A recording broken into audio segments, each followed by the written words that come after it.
Good afternoon. Please be seated. We are here at the time set for oral argument in file number 2025-0456 in the interest of Robert R. Hoff. Appearing this afternoon are Tyler Morrow for Mr. Hoff and for the state, Rebecca Flanders. Sitting this afternoon are Justices Jared Tufte, John Jensen, Mark Freese, and in place of Justice Barr, who is disqualified, we are happy to have District Judge Richard Hager sitting with us this afternoon, and I am Lisa Fair-McEvers. So, Mr. Tyler Morrow, when you are ready, you may proceed.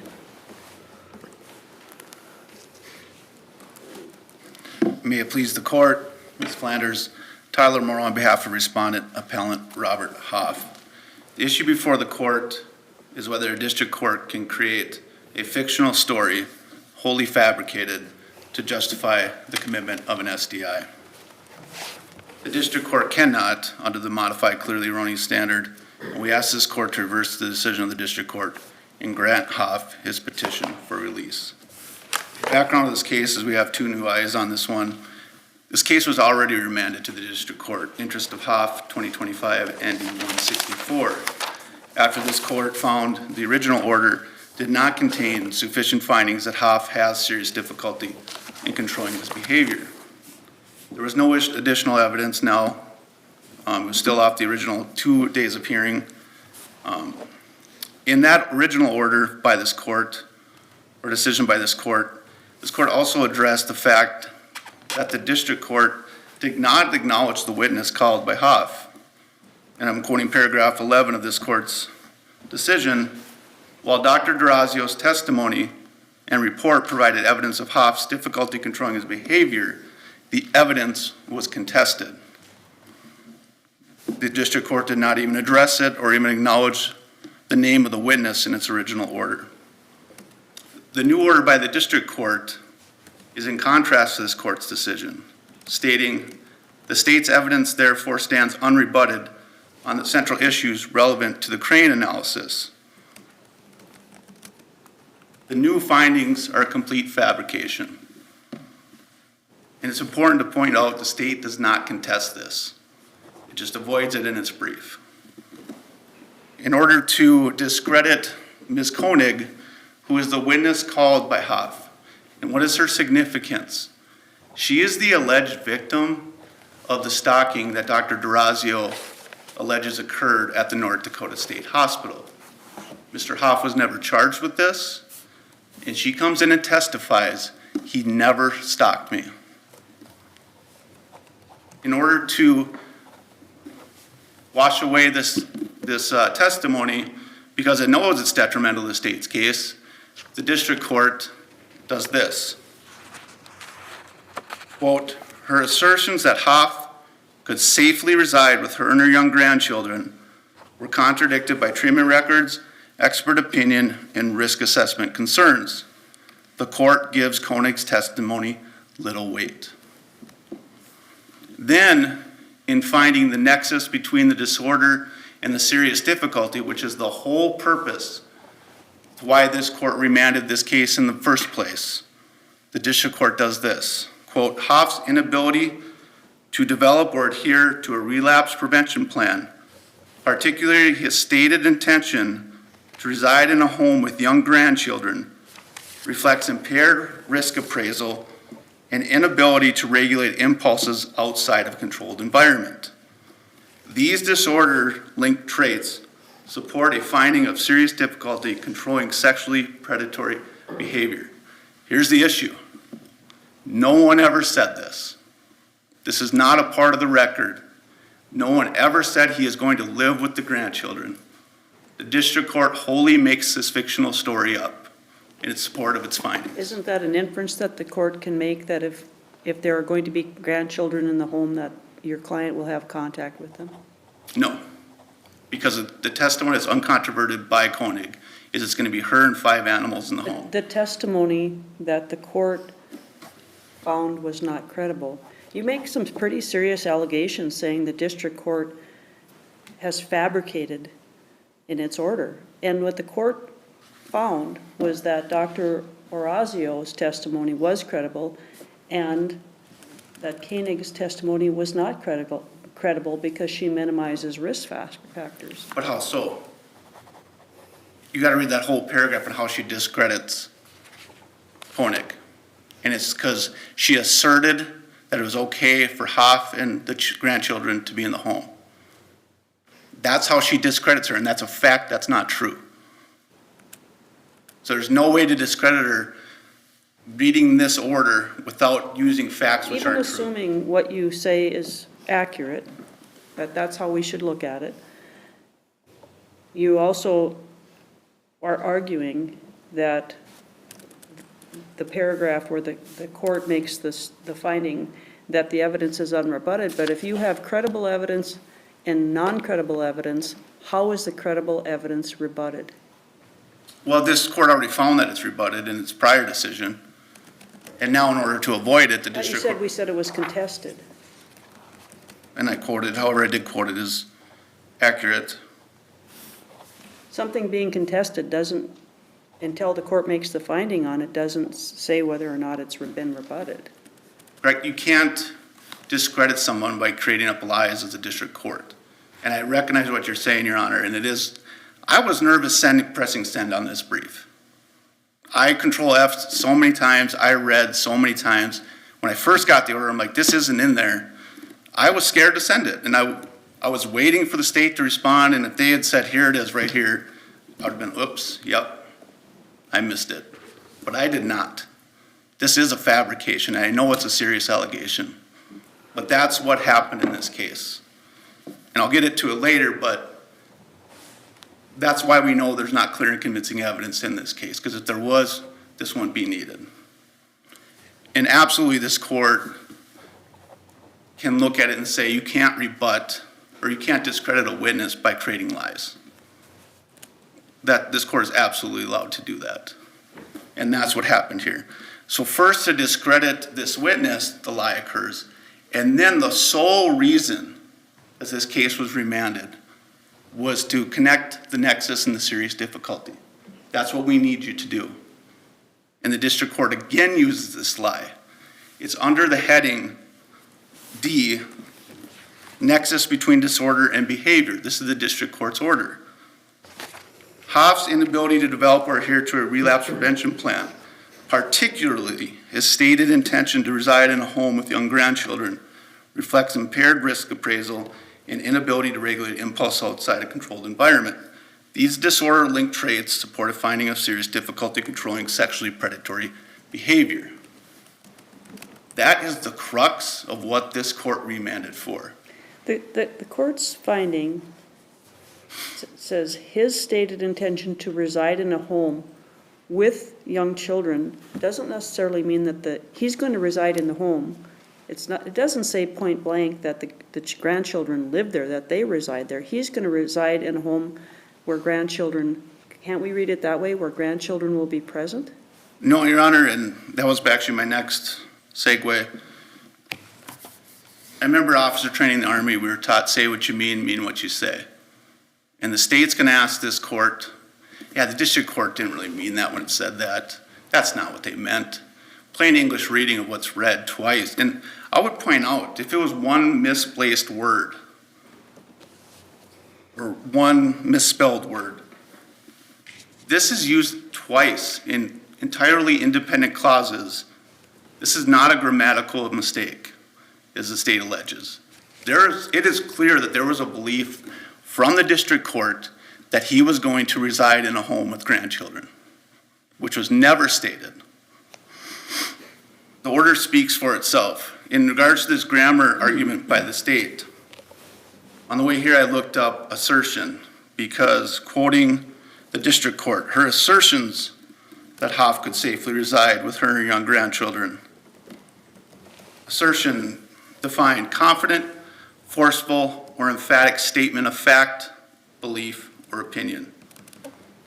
And then I look at the district court's finding on the sexual dangerousness again, particularly his stated intention to reside in a home with young grandchildren. Both clauses, used independently in different parts of the order, clearly point out that she thinks he is going to live with Ms. Koenig and her grandchildren. That is clear as can be from this order. It's not a grammar mistake. Mr. Morrow, I have two very big obstacles for you and your client, right? Number one is our standard of review and factual findings is exceedingly deferential. Secondly, you're focusing on one factor rather than the entirety. What about the static 99 where it says Mr. Hoff scores higher than 99 out of 100 offenders with regard to risk? There's a lot more than simply this finding about the testimony of Mr. Hoff's girlfriend. How do you respond to that? The actuarial scores we didn't contest originally and we don't contest now. But they are part of the district court's analysis. Yeah, on but they remand go as more well. to the likelihood to reoffend, which we're not contesting as one of the statutory prongs. We're going to the serious difficulty prong.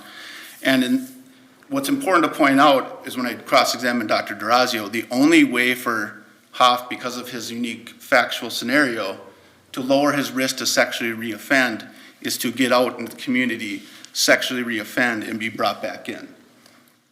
So there's a logical disconnect there.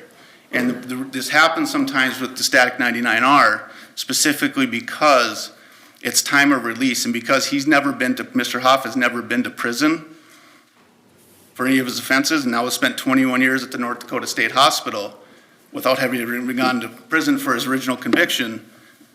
He doesn't get the benefit of getting older at the North Dakota State Hospital. The only way he gets that benefit is to reoffend and be brought back in.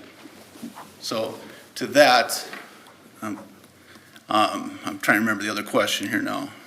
The deferential standard of review. Deference. So the findings of fact are valid only if they accurately reflect the actual facts presented to the district court. There's no way to avoid that. We can't sustain a fictional story, otherwise I have zero chance walking into a courtroom because the judge can just make up whatever facts he or she wants, and I can't challenge them. I don't think that's how it works, because under the modified clearly erroneous standard, this court can reverse if it's I'd have to pull it up again real quick. It's in my brief, but basically left that the facts are not clear and convincing. And I would argue that includes the fact that the facts must be accurate to be clear and convincing. We have 6 pages of factual findings from the court. You're focusing on one. How do the others support your position? Correct. And I was going to get there. And it's kind of by looking at the state's argument in their brief. They're asking this court first to affirm. And what's happening is the state asked this court to put this fabrication in a vacuum, get rid of it, and then act as the district court. Ignore the findings that they made, that this district court made, and look at everything else to affirm this. Okay. First, the state cites to no case law allowing this appellate court to do that, and I don't think that's the role of an appellate court, is to, well, we know these are not true. We're going to get rid of them and see if we can still figure it out. There's no case law that supports that position.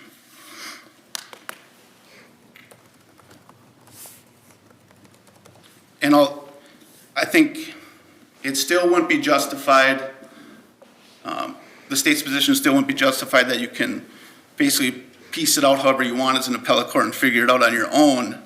That an argument would at least have more weight if the finding of fact appeared randomly and was less substantive. And here's what I mean by that. I've already said it, but the fabrication goes directly to address the issue this court raised on remand. So what I mean by that is it's, hey, we are remanding so you can provide more facts to show clear and convincing evidence that he has serious difficulty controlling his behavior.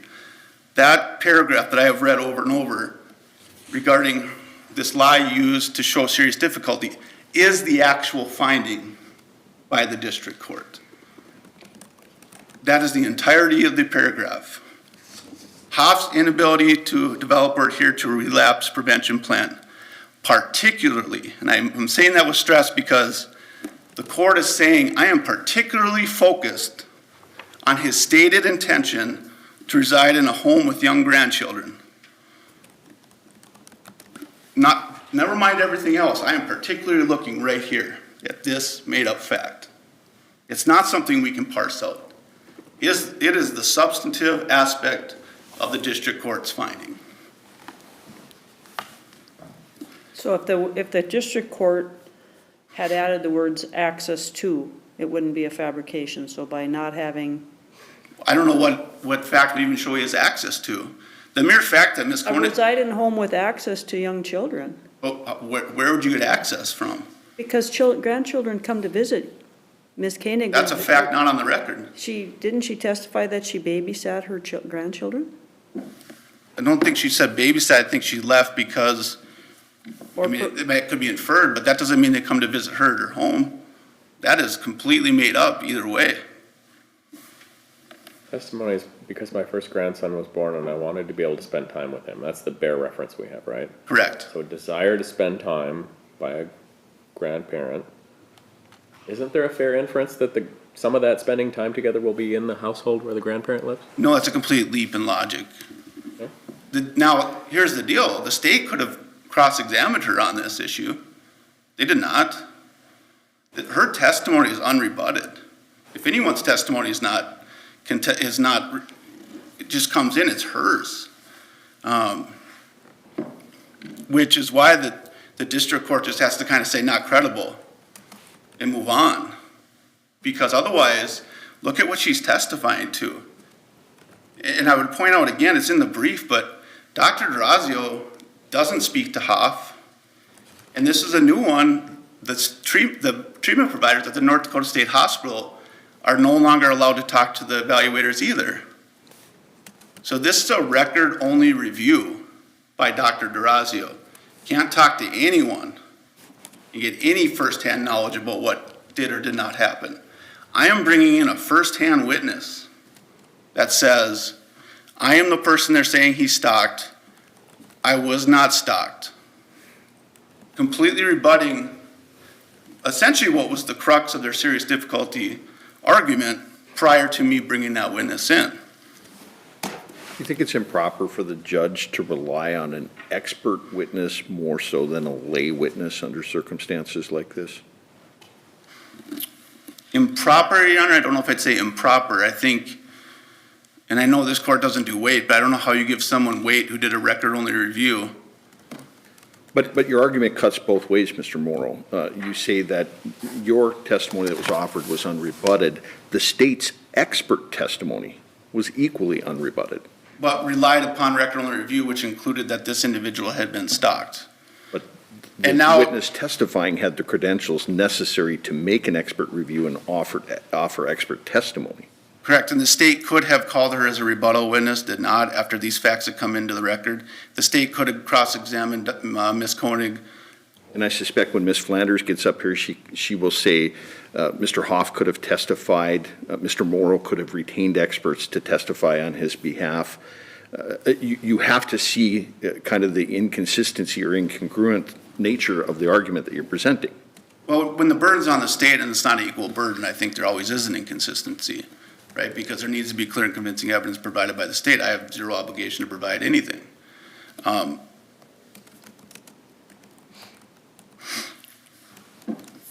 The state then, after asking this court to affirm, I think kind of acknowledges, yeah, maybe the respondent appellant has an issue here. How about you remand it? This original appeal was filed 15 months ago. The district court has had 2 orders to get it right. This court has ruled that civil commitment cannot be sustained without a finding that the individual has serious difficulty controlling their behavior.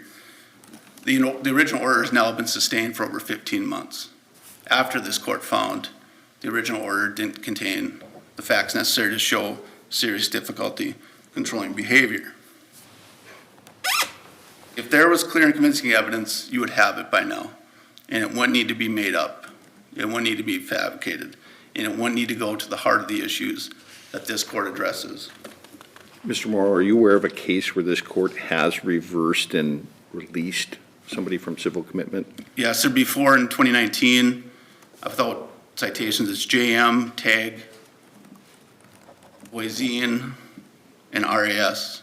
So TAG, I said TAG, TAG, RAS, JM, Voisin. All, I believe, in 2019.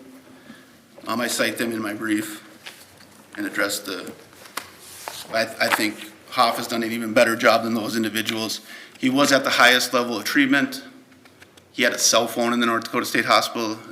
For the testimony, he's the only one known to have ever been granted the privilege of having a cell phone.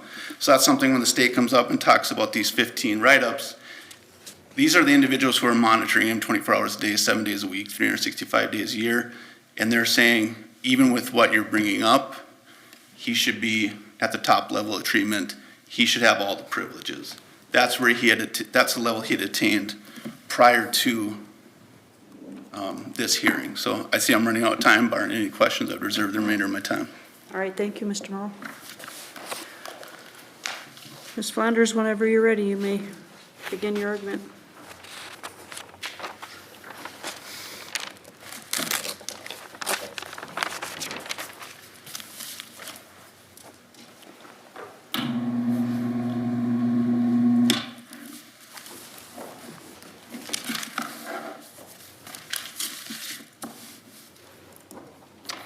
May it please the court, Chief Justice McEvers, justices, I'm Rebecca Flanders. I represent the state, the appellee in this matter.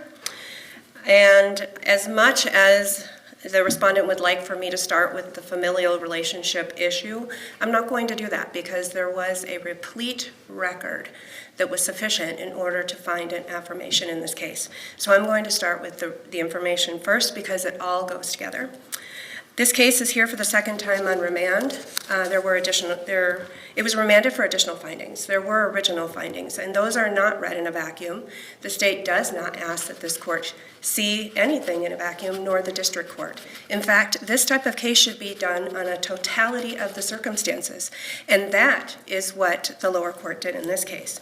The sole issue on remand was for the lower court to make specific findings about why it determined the respondent has serious difficulty controlling his behavior. The respondent's diagnosis is antisocial personality disorder with narcissistic traits. At the lower court, they identified through the expert what some of those traits were, behaviors, what you could expect, and how they would impact a person's ability to control their behavior.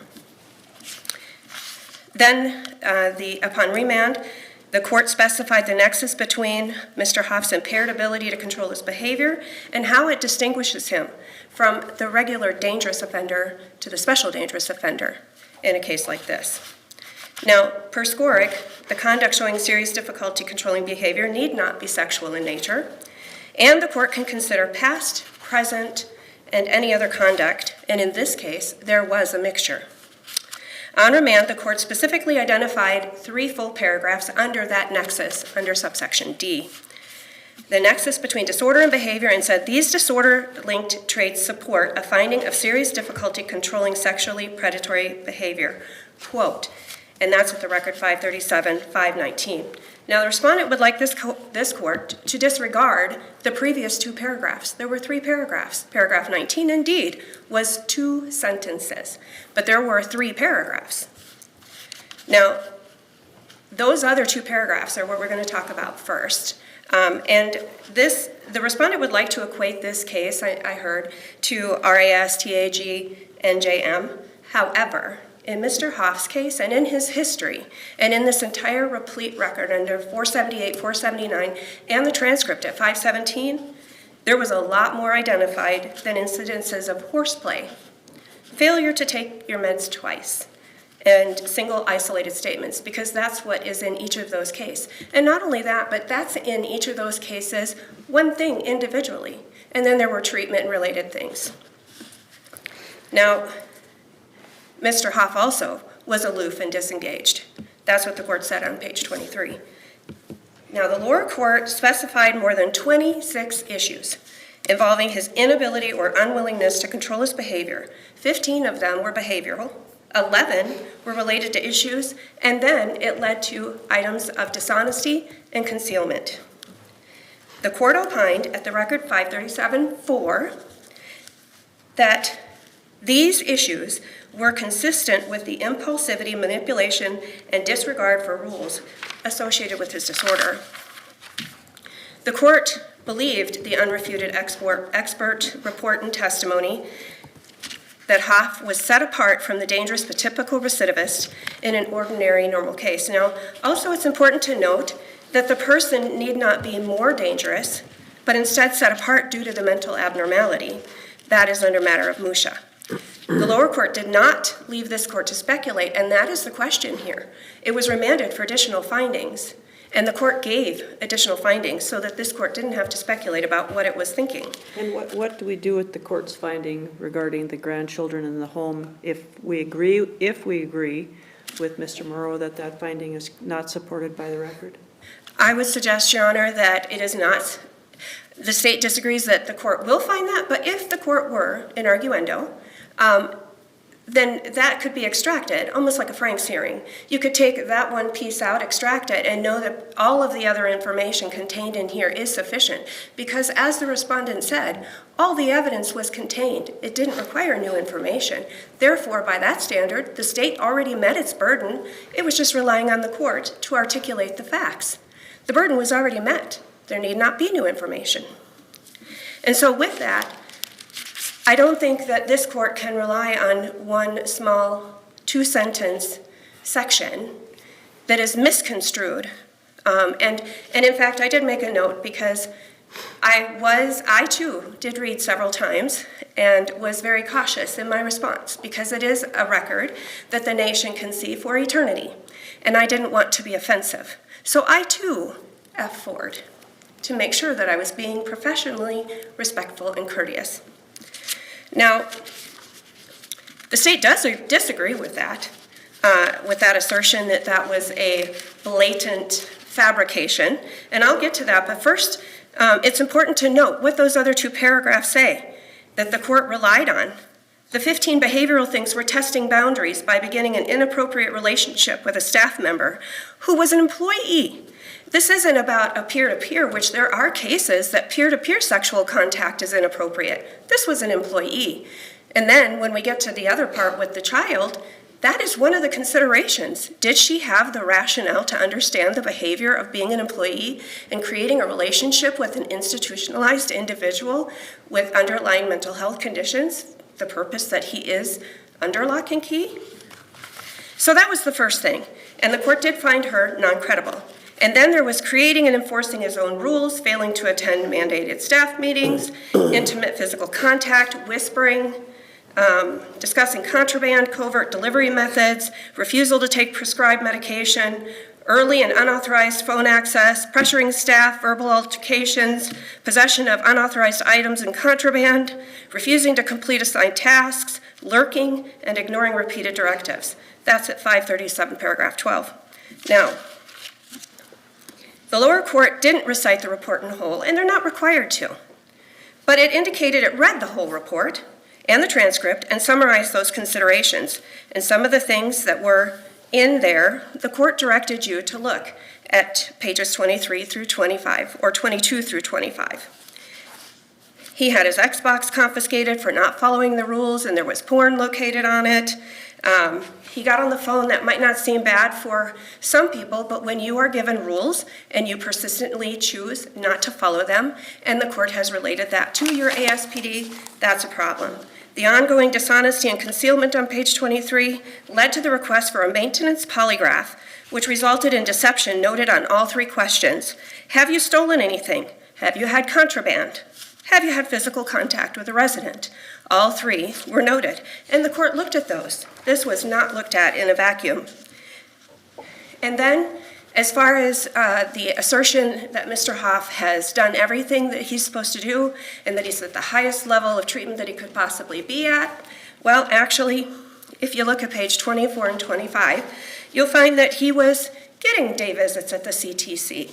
However, he was not approved by the advisory committee or the medical director at the North Dakota State Hospital, and it is noteworthy that the North Dakota State Hospital did not ask for his release. Now, Hoff then blamed other people for the reason that he was not allowed to go to CTC housing. And then it also says that he engaged in 2 instances of risky behavior. Furthermore, it notes on those pages that his PPG indicated that he was unlikely to be amenable to recommendations that are geared toward reducing high-risk reoffending. Now, next, then we get into the 11 treatment concerns. Now, most importantly, he had no relapse prevention plan because he didn't believe he needed one. So those were meetings he was not attending. He didn't participate, didn't need one. Now, all of these things have been found in cases where people who have been institutionalized were not released for one of these or two of these or maybe three of these. But Mr. Hoff has all of these. So take all those cases, combine them together, and that's why Mr. Hoff has not been dismissed.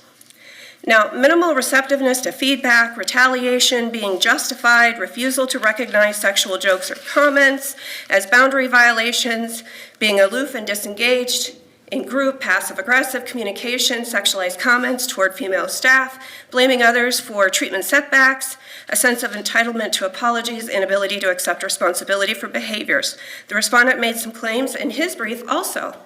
Now, all those things are the things that the district court told you they were thinking when they were writing this opinion.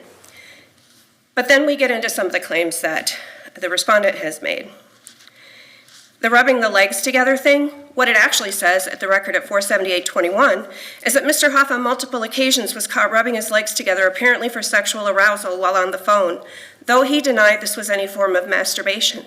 That's the rest of the sentence. So there was sexual inappropriate behavior, but he didn't acknowledge it. Again, going back to his disorder and his risk to reoffend. And then they hugged for an extended period of time and an open mouth kiss, whispered the whole time, and they did the same thing at the end. The court had that to consider as well. And then the next one was the absence of a negative does not always equate to a positive. So now getting to the part with the relationship. All of this stuff looked at in a totality of the circumstances. There were two small sections where this was written, and the state does vehemently disagree with the assertion. The court reviewed the entire report. There were two small sections. There were 3 paragraphs. There were 2 lines in the paragraph 19, and in this section, the court deduced that Hoff and Koenig did not consider the risks associated with having a life together that involved children. In total, there were 4 sentences in this whole 6-page report, because yes, there was one in the beginning and one at the end. The court did make note of the deduction by inference, but didn't hang its hat on it. In fact, gave little weight to her testimony. His romantic girlfriend's inability to recognize the dangerousness of her institutionalized romantic partner's past and current behaviors clearly concerned this court. Koenig was not credible to the extent she minimizes risk factors, boundary violations, and the dynamics of her relationship with Hoff.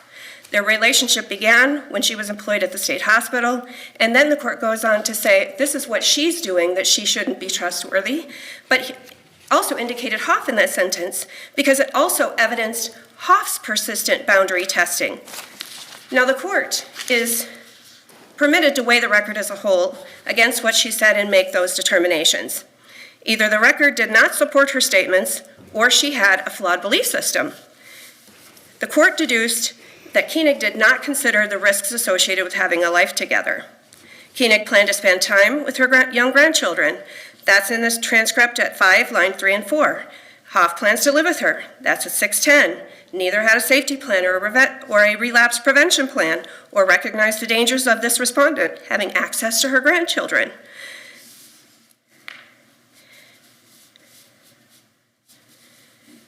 And she didn't consider any of his behavioral issues when she started to have a relationship with this person while he was institutionalized. She didn't recognize any of the behaviors that he had been there for, as mentioned, 20 years. And so she had no ability to see cognizantly what was going on with Mr. Hoff or recognize his behaviors. And so while her perception might have been that he didn't do certain things, maybe that is true, that she didn't recognize them. It does not mean that they are not true. The record supports that they are true, because it was not only the judge reading this, she didn't create it, it was Dr. DeRazio who had to also look at the treatment records, who had to evaluate. And I would mention too, because it comes up quite often, that Dr. DeRazio didn't talk to Mr. Hoff.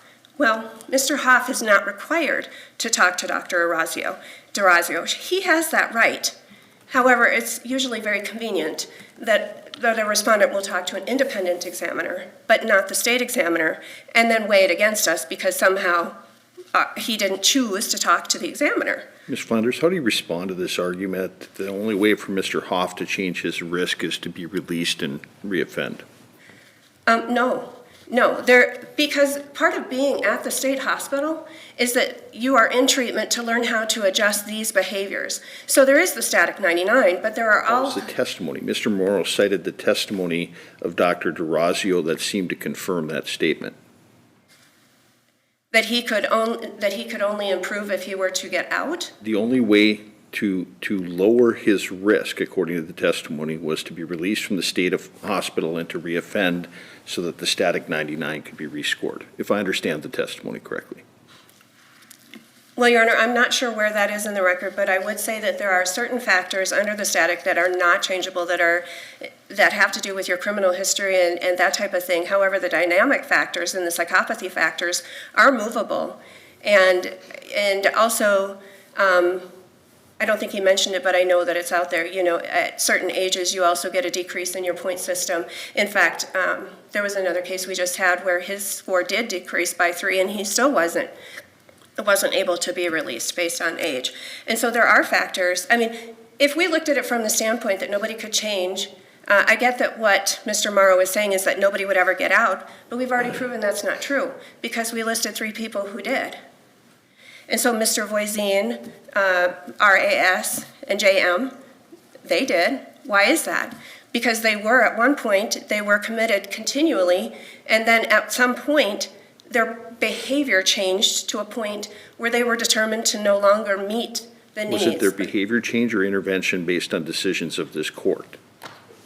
Well, I think that if there was a comparison between their prior adjudications and what was found, because really what was found is there are only 1 or 2 things on each of those people, and it wasn't enough. Like, not going to treatment alone is not enough.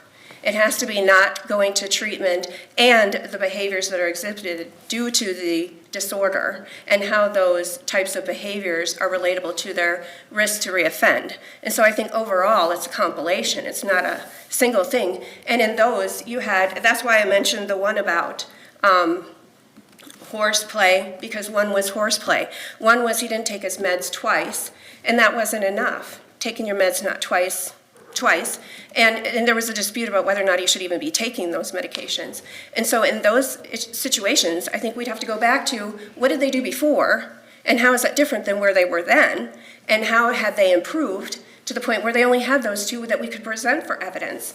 In this case, it isn't that we just have 2 things to present for evidence, it's that we have a long list of things, and that his behavior has improved to a place where he's not a risk to the public, that he's not a danger to sexually reoffend, because he can't control himself in a controlled institution where he is monitored heavily.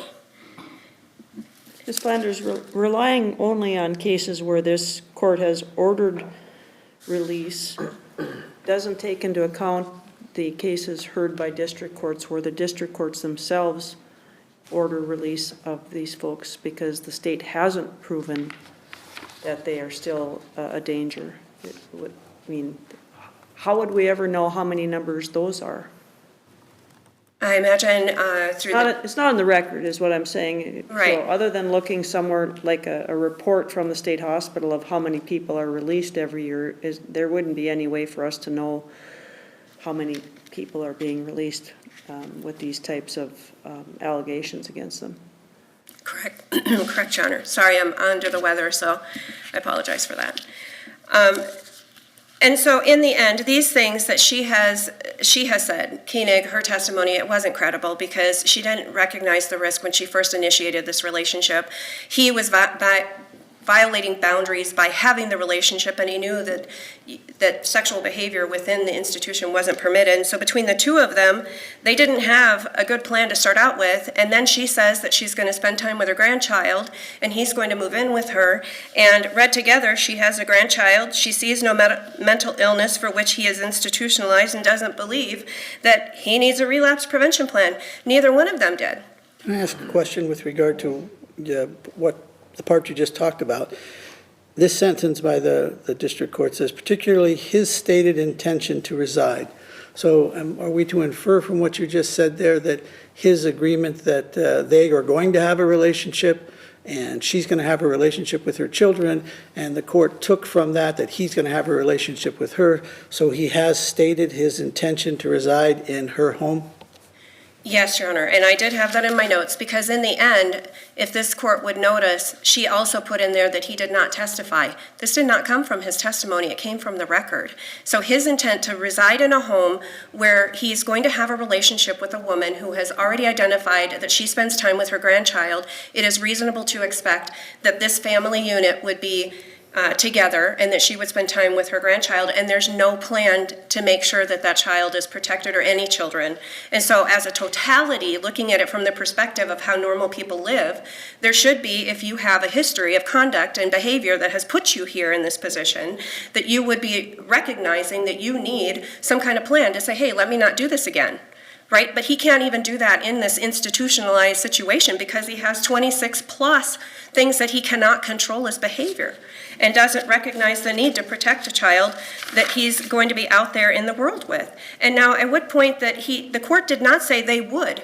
Would, could. Those are the two different words. The court did not say that he would reside with her, that he could, that they believed that they could, because they're in a relationship, a familial relationship.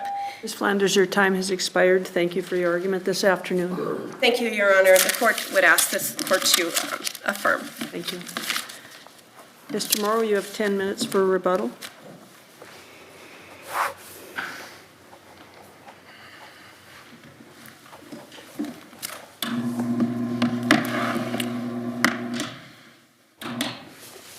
Thank you. Going back to the totality of the circumstances, what the state keeps avoiding there is how much weight did the district court give to this idea that he was going to reside in a home with children.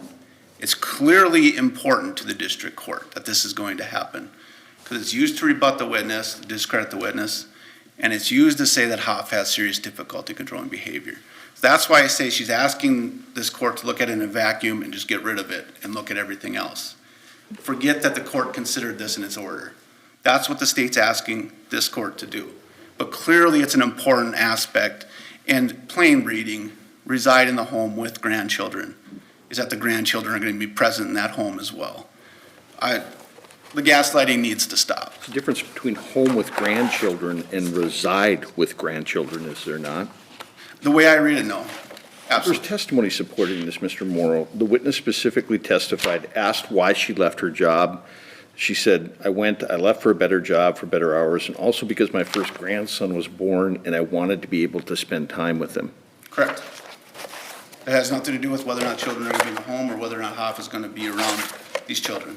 If Hoff's going to be around her and she's going to be around her grandchildren, how is that not a permissible inference for the district court to draw? Because there's no evidence. There's zero to connect that. Just because someone's a grandparent doesn't mean their grandchildren are around them. I don't know how many here are grandparents. It doesn't mean your grandchildren are at the court with you right now. It doesn't mean you're going to go somewhere and your grandchildren are going to be with you. It's a leap. The original remand was because of conclusory decisions made by the district court. And it's still conclusory, and it's still a leap, just like the original order. And I need to point this out because the state keeps bringing this up. There's 15 write-ups or 15 negative inferences. One, this isn't the thud test. Nor has this court ever said, well, if you have 5, serious difficulty, you have 8, serious difficulty, if you have 15, serious difficulty. And here's what's important. The one that she specifically references is the inappropriate relationship with a staff member. That is Ms. Koenig that they're referencing there. She left in 2020. We had this hearing in 2024. They're using something from 2020 to say in 2024 when we're sitting in court, it shows serious difficulty. And that is why this court needs specific findings. In the TAG, Voisin, JM, we can talk about specific findings and say, here's what the district court found. Does that equal serious difficulty? Here, it's still conclusory. He's deceitful. Hasn't, everything she said. What do you mean? What happened? Specifically tell me what happened, when it happened, and we can see if that's serious difficulty. We still haven't gotten there on this order. The only specific finding in this order is that Hoff is going to reside with Koenig and her grandchildren, which is erroneous. It's a fictional fabrication. That's not what the evidence says. The specific evidence is it's going to be her, him, and 5 animals. And again, I go back to totality of the circumstances. The district court uses it particularly. I am emphasizing this. That's how important this factual finding is.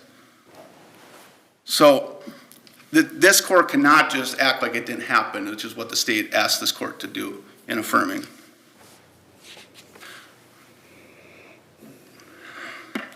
Again, the argument that North Dakota State Hospital did not ask for his release. I have yet to be up here on any case where the North Dakota State Hospital has asked for his release. Why would you? I wouldn't.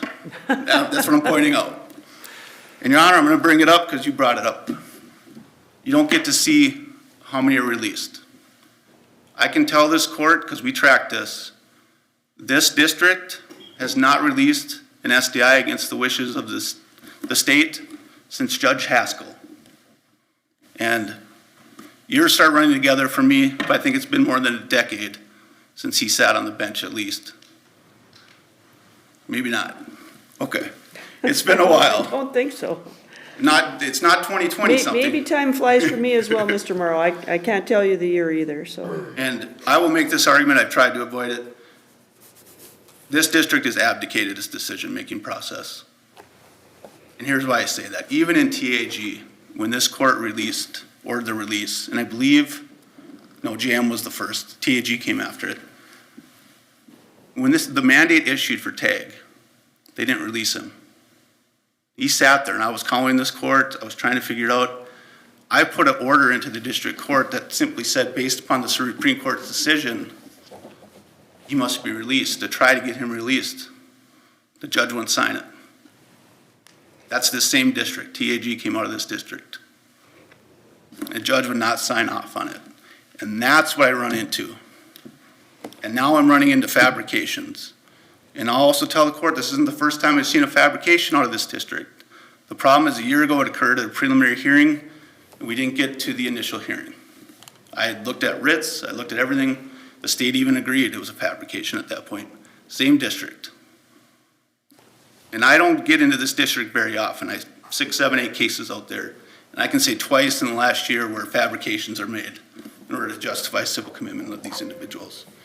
And I can also say they don't release anyone. And that's the reality of my life.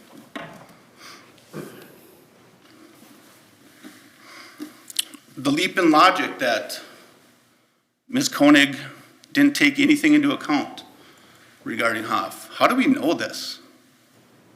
The state had the opportunity to cross-examine her and get this out of her and see what her thought processes were or were not. The state didn't. The state had the opportunity to bring back Dr. Durazio and have her rebut her. Now that these facts are available, what does this do to your overall opinion? The state did not. So when we look at it, we are left in the same position we were in on the original remand. This is still conclusory. It still does not have specific findings.